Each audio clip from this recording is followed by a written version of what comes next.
명도 소송을 진행하는데 점유이전 금지 가처분을 꼭 해야 하나요? 안녕하세요. 명도 소송 전문 법도 명도소송센터 엄정숙 변호사입니다. 오늘은 부동산 분쟁에서 자주 등장하는 점유이전 금지 가처분에 대해서 이야기해 보려고 합니다. 명도 소송을 진행하는데 점유이전 금지 가처분을 꼭 해야 하나요? 라고 궁금해 하시는 분들이 많으신데요. 오늘 영상을 보시면 왜 이 조치가 중요한지, 실제로 어떤 상황에서 필요한지 명확히 이해하실 수 있을 겁니다. 첫 번째로 점유이전 금지 가처분이란 무엇인가인데요. 먼저 점유이전 금지 가처분이 무엇인지 간단히 정의해 보도록 하겠습니다.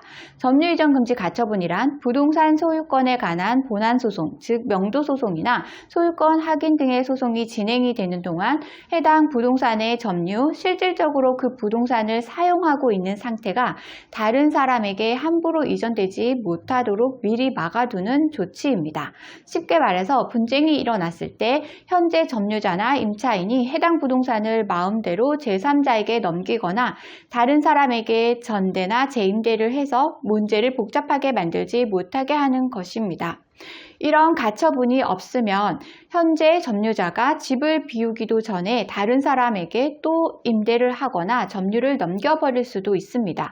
그렇게 되면 소송이 끝나더라도 실제 명도를 하기가 어려워질 수 있습니다. 두 번째로 점유이전 금지 가처분이 왜 꼭 필요할까인데요. 그렇다면 점유이전 금지 가처분이 왜 이렇게 중요한 걸까요? 첫 번째는 분쟁 대상의 현상 유지라고 하는데요. 부동산 분쟁, 특히 명도소송에서는 누가 지금 점유하고 있는가가 매우 중요합니다. 점유자가 바뀌면 소송의 상대가 달라져야 하는 것이고 또 재판이 훨씬 더 복잡해질 수 있습니다.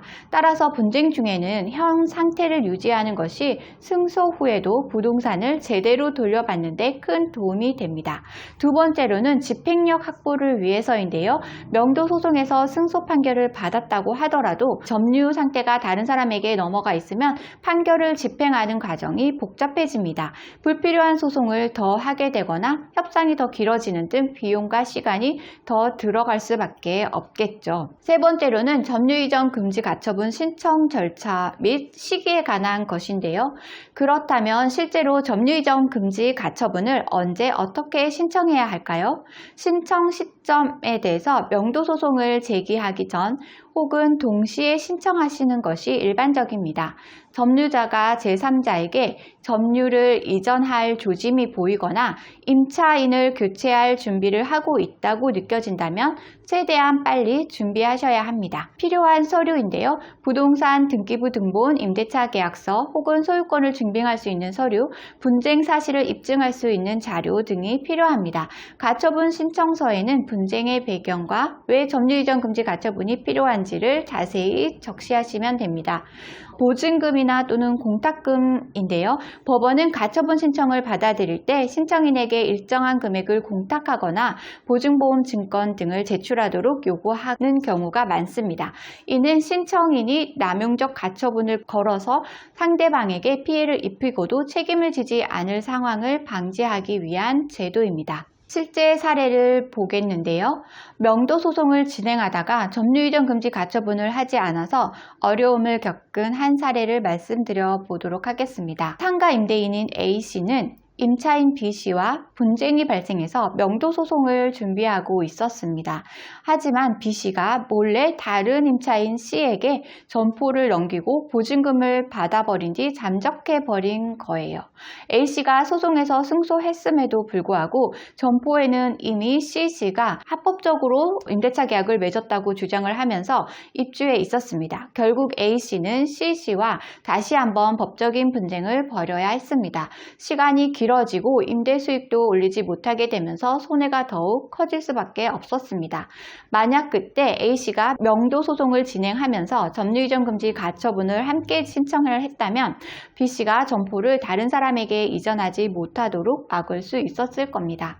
이렇게 가처분을 했는지 하지 않았는지에 따라서 소송 결과뿐만 아니라 시간과 비용 면에 있어서도 큰 차이가 생길 수 있습니다. 정리하자면 점유이전 금지 가처분은 명도 소송에서 현상 유지를 위해 매우 중요한 역할을 합니다. 소송 기간 중에 점유자가 다른 사람에게 점유를 넘겨버리면 정말 복잡하고 문제가 생길 수밖에 없기 때문입니다. 오늘의 중요한 포인트는 점유이전 금지 가처분을 통해서 현상 유지를 해야 한다는 것이고, 두 번째로는 승소 후에 집행력을 확보해야 한다는 것입니다.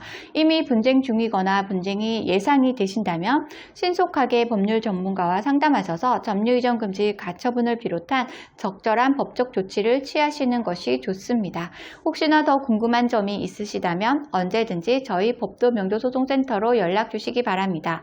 여러분의 소중한 권리를 지키는 데 최선을 다하도록 하겠습니다. 오늘 영상이 도움이 되셨다면 좋아요, 구독을 부탁드리고요. 궁금하신 점은 댓글로 남겨주시기 바랍니다. 지금까지 명도소송 전문 법도 명도소송센터에서 엄정숙 변호사였습니다. 감사합니다.